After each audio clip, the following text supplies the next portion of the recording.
Good morning to all. आपका अपना स्वागत है। आज हम भूगोल के अंदर जो विभिन्न उपागम हैं या अप्रोचेज हैं जिनको हम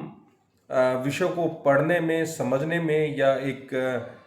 विधि तंत्र है जिसके माध्यम से किसी भी विषय का जो अनुसंधान किया जाता है, उन सभी विषयों को यहाँ हम शामिल करेंगे। विभिन्न छात्रों का अनुरोध था, चाहे वो जनसंख्या भूगोल हो, चाहे वो सेटलमेंट ज्योग्राफी हो या पॉलिटिकल ज्योग्राफी हो, इन सभी विषयों को अध्ययन करने की एक विधि होती है, एक मार्ग होता है जिसके आधार पर उन चीज़ों का अध्ययन किया जाता है। अध्ययन क्षेत्र के अंदर अध्ययन की विषय वस्तु तय करती है कि उसके अंदर हम किस मार्ग का या किस विधि का अनुसरण करेंगे। यह समय, परिस्थिति और विषय क्षेत्र के ऊपर निर्भर करता है। किसी भी पेपर के अंदर आपको पहला जो चैप्टर होता है उसके अंदर पर्टिकुलर जो पेपर है उसकी परिभाषाएं हैं, उसका विषय क्षेत्र, उसके अध्ययन के उपागम, विभिन्न विषयों से उसके अंतर संबंध जैसे जो विषय होते हैं उसमें समाहित होते हैं। उसमें मेरे हिसाब से सबसे जो महत्वपूर्ण है वो उपागम काफ़ी महत्वपूर्ण है। और यहाँ पर भौगोलिक अध्ययन के जो विभिन्न उपागम है, जो विभिन्न भूगोल के जो पेपर्स जो चलते हैं उनके अंदर जिनको समावेशित किया जाता है, उन सभी को हम यहाँ आज शामिल करेंगे, जिससे कि आपको थ्योरेटिकल और वस्तुनिष्ठ या ऑब्जेक्टिव टाइप की जो एग्जाम्स होती हैं वहाँ पर भी इन कॉन्सेप्ट को समझकर अध्ययन कर सकें और साथ ही विभिन्न प्रश्नों के उत्तर को एक भौगोलिक एक दृष्टिकोण के साथ उसको उत्तर दे सकें। इसकी हम आज के वीडियो के अंदर प्रयास करेंगे चीज़ों को आपको समझाने का। जब हम उपागम की बात करते हैं तो इसको अगर परिभाषित करने की बात करें या समझने के दृष्टिकोण से बात करें तो ये एक अध्ययन की विधि होती है। आप जो भी जिस चीज़ का आप अध्ययन करना चाह रहे हैं, जिस विषय का आप अध्ययन करना चाह रहे हैं, जिस क्षेत्र के अंदर आप अनुसंधान करना चाह रहे हैं, तो उस अनुसंधान को करने के लिए एक मेथड आपको अडॉप्ट करना पड़ता है। उसी को या उस लक्ष्य, जो तय लक्ष्य है, जो आपके अनुसंधान या अध्ययन का जो उद्देश्य है, वहाँ तक पहुँचने के लिए जिस मार्ग या उस अप्रोच की जब हम बात करते हैं तो उसी को हम उपागम की श्रेणी के अंदर रखते हैं। अध्ययन का एक तरीका है या एक दृष्टिकोण है उपागम को परिभाषित करने में, या लक्ष्य तक पहुंचने का एक मार्ग है, एक टूल है जिसको कि हम अप्रोच के अंतर्गत शामिल करते हैं। लेकिन ये जो उपागम जो होता है ये प्रिंसिपल नहीं होता, क्योंकि उपागम जो आप अध्ययन करते हैं तो उसके अंदर अध्ययन के बाद जो निष्कर्ष या कंक्लूजन जो भी निकलते हैं उसमें आपको अंतर हो सकते हैं। आपके उपागम के चयन के अंदर भी गलतियां हो सकती हैं। तो उन विषयों को जब हम रिसर्च मेथोडोलॉजी से संबंधित वीडियोस आपको शेयर करेंगे तब उनकी बात करेंगे। लेकिन आज हम इन उपागमों को जनरलाइज वे के अंदर आपको समझाने की कोशिश करेंगे। सबसे पहले अगर हम बात करें तो पारिस्थितिकी उपागम या इकोलॉजिकल जो अप्रोच होती है उसकी हम यहाँ बात करेंगे। और इकोलॉजिकल जो अप्रोच है, जब हम ह्यूमन ज्योग्राफी की बात करें या सेटलमेंट ज्योग्राफी की बात करें, पॉलिटिकल ज्योग्राफी की बात करें, तो मनुष्य और वातावरण के जो अंतर संबंध हैं उन सब चीज़ों को उसके परिवेश के अंदर समझना बहुत ज़रूरी होता है। क्योंकि जब जिस वातावरण में, चाहे वो प्राकृतिक वातावरण हो या सामाजिक वातावरण हो, सांस्कृतिक वातावरण हो या मनुष्य की जो आर्थिक गतिविधियों के द्वारा जनित जो वातावरण हो सकता है, चाहे वो औद्योगिक वातावरण हो सकता है या कृषिगत गतिविधियों से संबंधित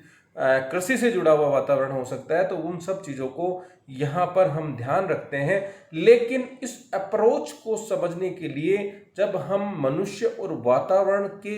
एक दूसरे को प्रभावित करने की जो प्रक्रियाओं को जब हम शामिल करते हैं तो उसको हम पारिस्थितिकी उपागम के अंदर शामिल करते हैं। भूगोल का जब विकास हुआ, चाहे हम अगर ज्योग्राफिकल थॉट के हमने आपको वीडियोज भी शेयर करें, चाहे वो ग्रीक्स का जो कंट्रीब्यूशन हो या रोमन जो ज्योग्राफर्स थे उनका कंट्रीब्यूशन हो, तो वहाँ पर भी इस मानव और वातावरण के जो अंतर संबंध है या समय परिस्थितियों के हिसाब से एक दूसरे को प्रभावित करने की जो क्षमताएं हैं वो सब पारिस्थितिकी वातावरण के अंदर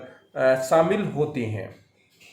जब हम जर्मन ज्योग्राफर्स की बात करते हैं तो वहाँ पर हम ये कहते हैं कि मनुष्य और वातावरण के अंतर संबंधों के अंदर जो वातावरण की जो प्रभावशीलता है वो ज़्यादा होती है, मनुष्य की विभिन्न गतिविधियों के ऊपर उसका नियंत्रण होता है, जिसको कि हम निश्चयवाद या डिटर्मिनिज्म के कॉन्सेप्ट कहते हैं। लेकिन समझाने का प्रयास यहाँ मनुष्य और वातावरण के अंतर संबंधों को देखने का हमारा जो एक नज़रिया है वो इस पारिस्थितिकी उपागम के माध्यम से समझते हैं। लेकिन जब हम फ्रांसीसी भूगोलवेताओं की बात करते हैं तो पॉसिबिलिज्म की या संभववाद की बात आती है, तो वहाँ मनुष्य के द्वारा तकनीकी ज्ञान नवाचारों के प्रसार के बाद व्यक्ति या जो विज्ञान आधारित जो दृष्टिकोण है उसके ऊपर डिपेंडेंट होता है। तो स्किल्ड जो व्यक्ति होता है, जो टेक्निकली स्ट्रॉन्ग जो व्यक्ति होता है, वो अपने निर्णयों को प्राकृतिक पर्यावरण के नियंत्रण से बाहर निकाल सकता है और वह प्राकृतिक वातावरण में अपने हिसाब से वांछित जो परिवर्तन करने की उसके अंदर क्षमताएं आ जाती हैं। यानी मनुष्य प्रकृति का गुलाम नहीं है, वो अपनी आवश्यकताओं के अनुसार प्रकृति के अंदर परिवर्तन करने की क्षमताएं हासिल कर लेता है। इसी मानव वातावरण अंतर संबंधों को दोनों ही जो ये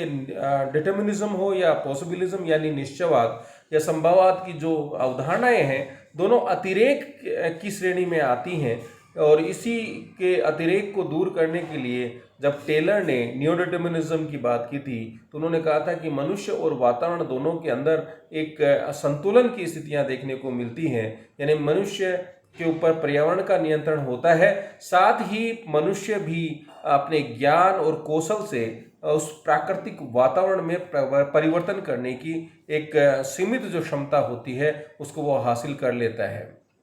यहाँ हमने इस स्लाइड के अंदर यही बात आपसे कही भी है, मानव और वातावरण के बीच में अंतरक्रिया, उनके ऊपर एक दूसरे की निर्भरता इस पारिस्थितिकी उपागम को हमें बताती है। मानव पर्यावरण की पारस्परिक अंतरक्रिया के अनुसार विकसित विभिन्न भौगोलिक प्रतिरोध का विश्लेषण, यहाँ कल्चरल जो लैंडस्केप जो होते हैं वो भी इस दृष्टिकोण को बताते हैं, क्योंकि अलग अलग भौगोलिक स्थितियों परिस्थितियों के अनुसार वहाँ पर निवास करने वाले जो मनुष्य होते हैं उनका जो अंतर संबंध जो होता है वो विभिन्न रूपों में, सामाजिक रूप में, सांस्कृतिक रूप में, या अगर उसके द्वारा प्राकृतिक वातावरण या भौगोलिक स्वरूप के अंदर जो परिवर्तन के बाद जो भूदृश्यों का निर्माण हुआ है उसमें भी हमें एक व्यापक परिवर्तन देखने को मिलता है। तो एक ज्योग्राफिक स्टूडेंट के लिए जरूरी होता है कि जब वो भूगोल का अध्ययन करना शुरू करता है तो उसको उस प्राकृतिक वातावरण के दृष्टिकोण से जो अध्ययन जो क्षेत्र होता है उसको समझना जरूरी होता है, क्योंकि पहाड़ी क्षेत्र का पर मानव वातावरण का जो संबंध होगा वो अलग होगा, उनकी आर्थिक गतिविधियां, सामाजिक सांस्कृतिक जो मूल्य हैं उसमें अंतर होगा। जो तटीय जो क्षेत्र होते हैं वहाँ के प्राकृतिक और मानव के वातावरण के अंदर संबंधों में अंतर होगा। या हम यहाँ विभिन्न डिफरेंट क्लाइमेटिक जोन्स के अंदर कोई ट्रॉपिकल, टेम्परेट या सब ट्रॉपिकल एरियाज में जो लोग रहते हैं तो उनके जो प्राकृतिक वातावरण, साथ ही वहाँ पर विभिन्न जो पर्वत पठार और जो विभिन्न तरह के जो अल्टीट्यूड्स देखने को मिलते हैं उसके साथ वहाँ एक अलग तरह का जो स्वरूप है वो हमें देखने को मिलता है। तो इन सब चीज़ों को समझने के लिए हमें पारिस्थितिकीय उपागम का जो दृष्टिकोण है उसको अपनाना पड़ेगा। इसीलिए ह्यूमन ज्योग्राफी को समझने के लिए ये जो पारिस्थितिकीय उपागम बहुत महत्वपूर्ण है। साथ ही अगर हम सेटलमेंट या अर्बन ज्योग्राफी की बात करें तो वहाँ का जो आवासीय जो स्तर है या वहाँ का रूरल और अर्बन जो इंफ्रास्ट्रक्चर जो डेवलपमेंट में जो अंतर देखने को मिलता है तो कहीं न कहीं मनुष्य और वातावरण के अंतर संबंधों के आधार पर उसमें एक व्यापक जो विभिन्नताएं हमें देखने को मिलती है। भौगोलिक प्रतिरोध को विश्लेषण व्याख्या करने के लिए इस पारिस्थितिकी जो उपागम है इसको अपनाया गया। अगर इसको पारिस्थितिकी उपागम को भूगोल के अंदर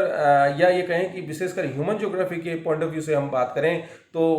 विद्वान थे एच बैरोज, जिन्होंने ह्यूमन इकोलॉजी की जो कॉन्सेप्ट दी वो बहुत महत्वपूर्ण है। विभिन्न प्रतियोगी परीक्षाओं से पूछा भी जाता है कि ह्यूमन इकोलॉजी की जो कॉन्सेप्ट है कौन से विद्वान के द्वारा दी गई, तो वो बैरोज के द्वारा 1922 के अंदर दी। इन्होंने कहा कि भूगोल मानव पारिस्थितिकी विज्ञान है, यानी geography is the science of human ecology. अब यहाँ जब ह्यूमन इकोलॉजी की हम बात करते हैं तो ह्यूमन यानी मानव और इकोलॉजी यानी आपके पारिस्थितिकी या पर्यावरणीय जो अंतर संबंध है उसको एक्सप्लेन करने के लिए बैरोज के द्वारा ह्यूमन इकोलॉजी की जो कॉन्सेप्ट है उसको हम यहाँ लेकर आते हैं। यहाँ हमने कल्चर लैंडस्केप या कल्चरल जो एटमॉस्फेयर है या पर्यावरण एनवायरनमेंट जो है उसको भी यहाँ हमने बताने की कोशिश की है कि किस तरह से विभिन्न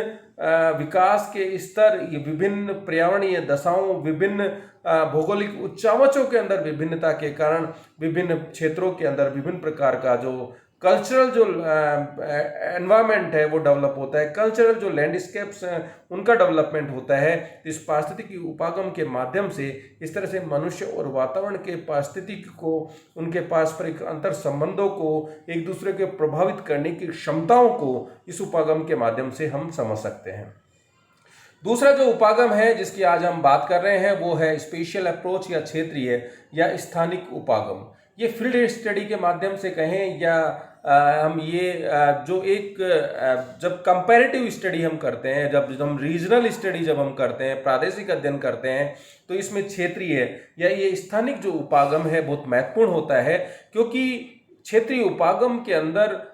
एक स्थान से दूसरे स्थान पर जो पाई जाने वाली जो विभिन्नताएं होती हैं उसके ऊपर हम जोड़ देते हैं। वो विभिन्नताएं पर्यावरणीय दशाओं में हो सकती हैं, वो विभिन्नताएं सामाजिक दृष्टिकोण में हो सकती हैं। पॉलिटिकल ज्योग्राफी से बात करें तो वो विभिन्नताएं वहाँ के राजनीतिक जो स्ट्रक्चर है, संघात्मक है, एकात्मक है, तो उसमें हो सकती है। विभिन्न क्षेत्रों के अंदर जो धार्मिक, सामाजिक, सांस्कृतिक जो वैल्यूज जो होती हैं उसके विभिन्नताएं हो सकती हैं। तो यहाँ स्पेशल अप्रोच की जब या क्षेत्रीय स्थानिक उपागम की जब हम बात करते हैं तो एक तरह से एक कंपैरेटिव रीजनल जो अध्ययन होता है यहाँ पर महत्वपूर्ण होता है। और इस अप्रोच के माध्यम से विभिन्न क्षेत्रों के अंदर जो रीजनल डिस्पैरिटीज पाई जाती हैं, क्षेत्रीय असमानताएं जो पाई जाती हैं, उनको आइडेंटिफाई किया जा सकता है और उनको आइडेंटिफाई करके उनके डेवलपमेंट के लिए एक अपना एक जो विचार है या एक कंक्लूजन जो है वो इस उपागम के माध्यम से, इस अध्ययन की विधि के माध्यम से डेवलप किए जा सकते हैं। अब ये जो विभिन्नताएं जो है हमने कहा कि सामाजिक हो सकती हैं, सांस्कृतिक हो सकती है, भौगोलिक हो सकती हैं, का उसके प्राकृतिक और पर्यावरण के अंतर संबंधों के आधार पर जो विभिन्न क्षेत्रों के अंदर, चाहे वो अधिवास हो सकता है, वहाँ का कल्चरल जो लैंडस्केप हो सकता है, उसमें विभिन्नताएं हो सकती हैं। तो उन सब चीज़ों का इस उपागम के माध्यम से अध्ययन संभव है।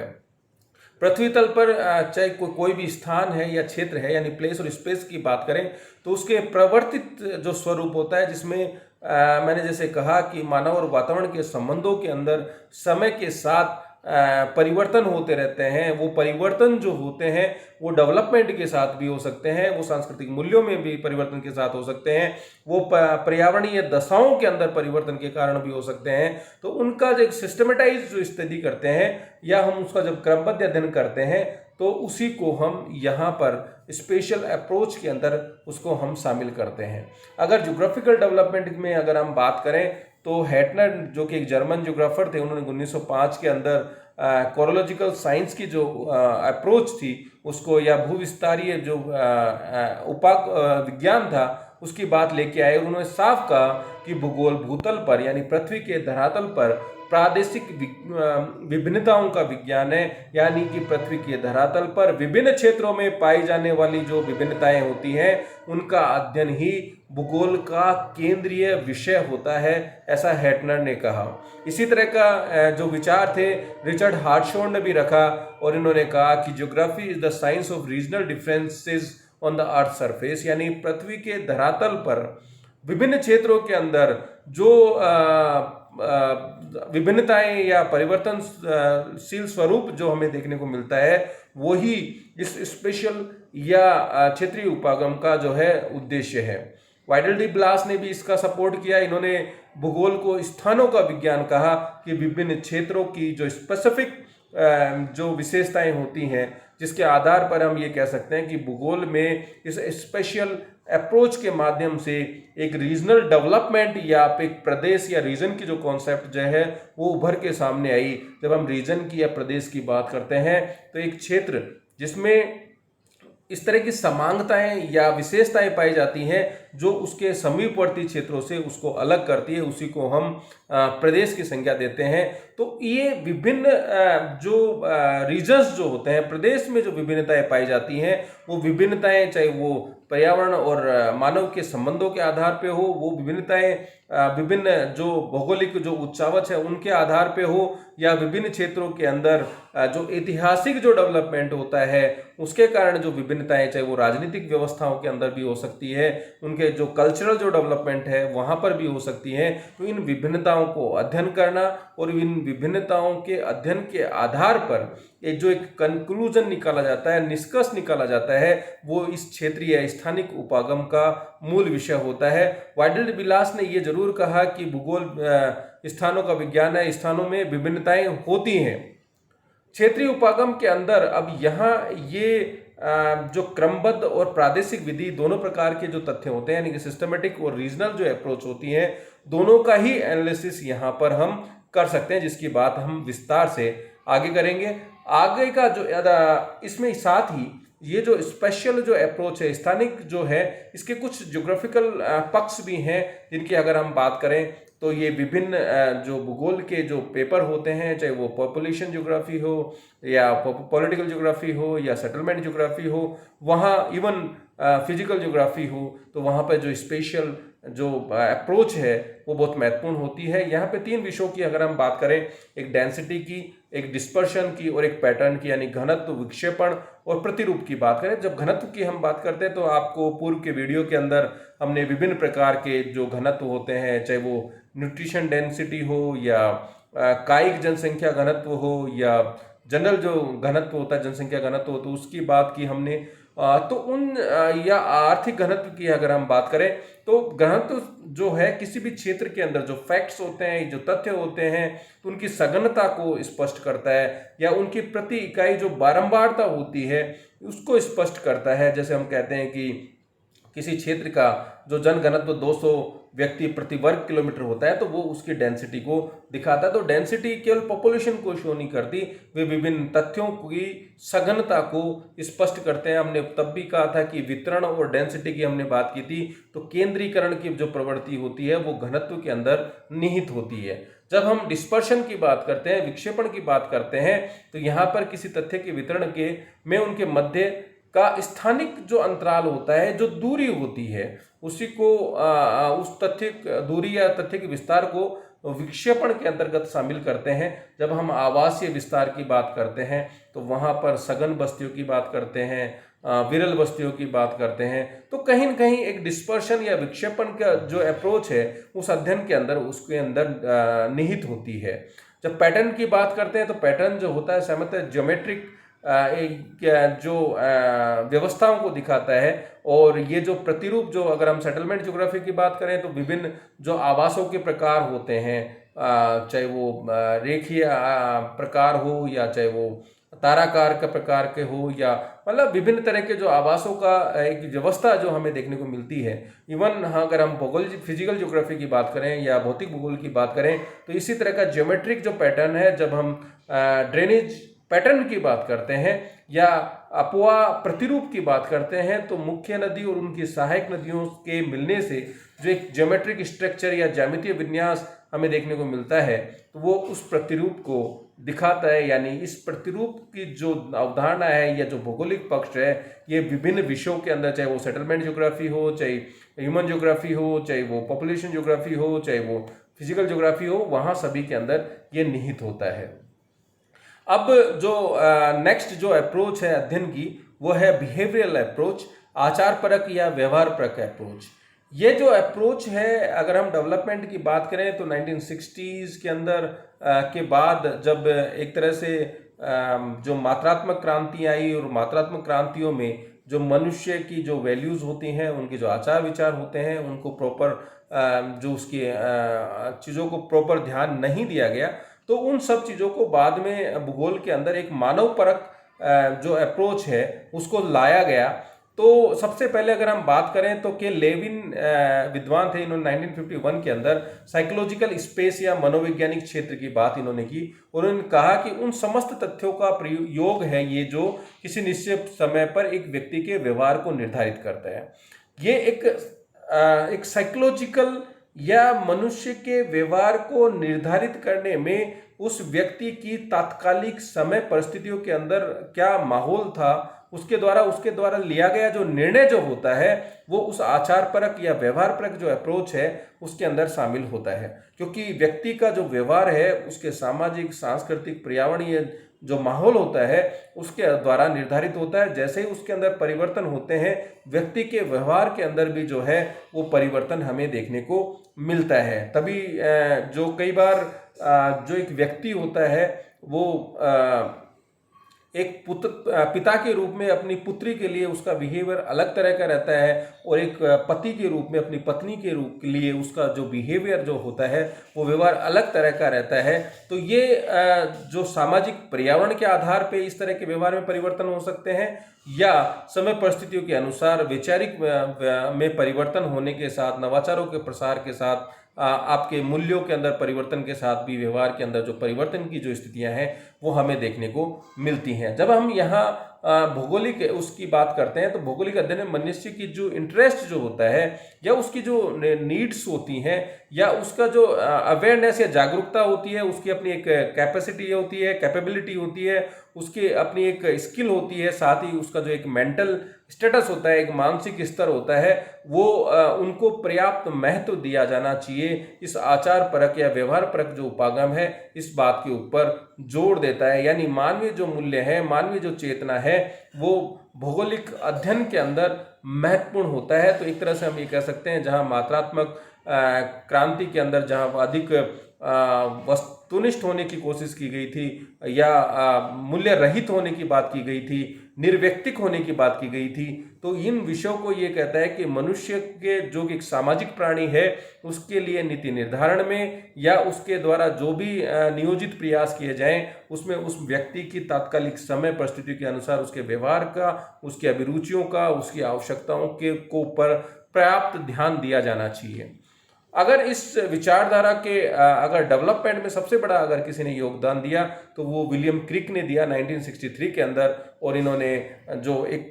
दृष्टिकोण वो लेके आए उसी को हम बिहेवियरल एनवायरनमेंट की बात करते हैं, व्यवहारिक पर्यावरण की बात करते हैं। और इन्होंने साफ कहा, इनके जो तर्क थे कि मानव व्यवहार जो उत्पन्न होता है जिसके आधार पर निर्णय लिए जाते हैं तो दृश्य पर्यावरण में परिवर्तन हो भी सकते हैं और नहीं भी हो सकते हैं। कि मनुष्य के द्वारा जो भी प्रयास तात्कालिक समय परिस्थिति के अनुसार दिए जाते हैं वो हो सकता है कि वो उस तात्कालिक उसके अनुकूल हो या वो उसके अंदर परिवर्तनशील प्रक्रियाओं के अंदर निहित हो। तो इस तरह की बात विलियम क्रिक ने कही और उन्होंने मनुष्य के व्यवहार को विभिन्न नीतिगत निर्णयों में, उसके डेवलपमेंट में या डिस्पैरिटीज को दूर करने में, उनके व्यवहार अभिरुचियों को ध्यान दिए जाने के ऊपर विलियम क्रिक ने बल दिया। एक तरह से बिहेवियरल अप्रोच को ज़्यादा सिस्टमेटाइज करने में, उसको बहुत प्रोत्साहित करने में सबसे बड़ा अगर किसी विद्वान का रोल था तो विलियम क्रिक था। इस तरह के सवाल नेट के अंदर या विभिन्न जो स्टेट लेवल पे एंट्रेंस एग्जाम्स होती हैं वस्तुनिष्ठ, वहाँ पूछे भी जाते हैं कि बिहेवियरल अप्रोच जो है उससे कौन से विद्वान जुड़े हुए हैं, तो वो विलियम क्रिक की जो बात सबसे ज़्यादा उनके योगदान को यहाँ पे स्वीकार किया गया है। क्रिक ने ये साफ कहा कि उनके अनुसार मानव को चैतन्य, तार्किक और सउद्देश्य माना, किंतु उसके आर्थिक मानव की से तुलना नहीं की। वो ये कहता है कि मनुष्य केवल अपने निर्णय केवल अपने आर्थिक दृष्टिकोणों के अनुसार ही नहीं लेता, उसके ऊपर उन्होंने ज़्यादा कोई बात नहीं करी, लेकिन मनुष्य के एक सचेत, जागरूक और चैतन्य और लॉजिकल लेवल पे अपने निर्णय लेता है। लेकिन उन्होंने आर्थिक मानव की जो है उस तरह की कॉन्सेप्ट को इन्होंने नहीं रखा। ये साथ ही व्यवहारिक पर्यावरण, अगर हम इस आचार परक उपागम की हम बात करें तो व्यवहारिक पर्यावरण वास्तविकता और सांस्कृतिक मूल्य की अंतर्क्रिया का परिणाम होता है। ये बात भी इस यानी मनुष्य जो एक्चुअल में जो काम कर रहा है और उसके बाद जो उसके सांस्कृतिक वातावरण या कल्चरल लैंडस्केप का जो डेवलपमेंट होता है, तो उसके जो रिजल्ट्स निकलते हैं, यानी मनुष्य अपनी आवश्यकताओं के अनुसार, अपनी इच्छाओं के अनुसार, अपने संसाधनों के अनुसार चीज़ों के अंदर मॉडिफिकेशन करने की कोशिश करता है। तो ये उसके व्यवहार के ऊपर, तात्कालिक परिस्थितियों के ऊपर, उसके सांस्कृतिक पर्यावरणीय वातावरण के ऊपर निर्भर करता है। उसके द्वारा जो भी डिसीजन लिए जाएंगे वो उसकी अभिरुचियों, जागरूकता और उसकी आवश्यकता के ऊपर डिपेंड करता है। तो ये आचरण परक व्यवहार उपागम को यहाँ हमने शामिल किया। तो आज के वीडियो के अंदर हमने एक श्रृंखला शुरू की है जिसमें हमने पारिस्थितिक उपागम को लिया है, इकोलॉजिकल अप्रोच को लिया है, स्पेशल अप्रोच को लिया है और आज हमने बिहेवियरल अप्रोच को लिया है। नेक्स्ट वीडियो के अंदर जो रिमेनिंग जो अप्रोचेज हैं, जो कि भौगोलिक अध्ययन के अंदर चाहे कोई सा भी भूगोल का प्रश्न पत्र हो, वहाँ पर ये सारी अप्रोचेज जो होती हैं वहाँ पर इनका अध्ययन के दृष्टिकोण से बहुत महत्वपूर्ण रोल होता है। और जब भी कोई भी अगर आप सब्जेक्टिव या रिटन एग्जाम अगर आप देते हो, तो ये जो अप्रोचेज जो होती हैं आपके अध्ययन के दृष्टिकोण से और साथ ही किसी विषय को समझकर उसको समझाने के दृष्टिकोण से बहुत महत्वपूर्ण होती हैं। धन्यवाद। अगर आपको वीडियोज पसंद आते हैं आप लाइक कीजिए, इनको सब्सक्राइब भी कीजिए। धन्यवाद।